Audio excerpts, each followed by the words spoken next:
Eugene Patterson was best known for his sharp editorials.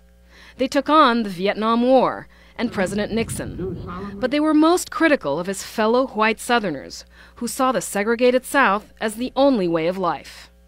Patterson's most famous column as editor of the Atlanta Journal-Constitution was titled "A Flower for the Graves."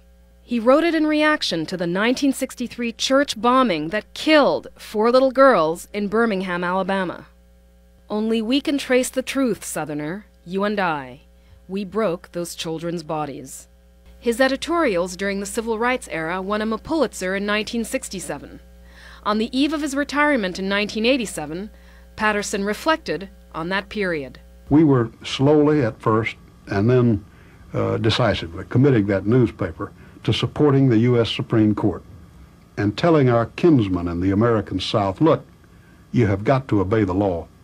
And worse, what we've been doing is wrong. That's tough, because you're telling a Southern white that what his daddy and his granddaddy believed was wrong, and that's hard to accept.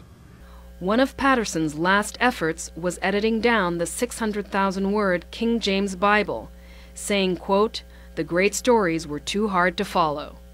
He died at his St. Petersburg home of complications from cancer at the age of 89.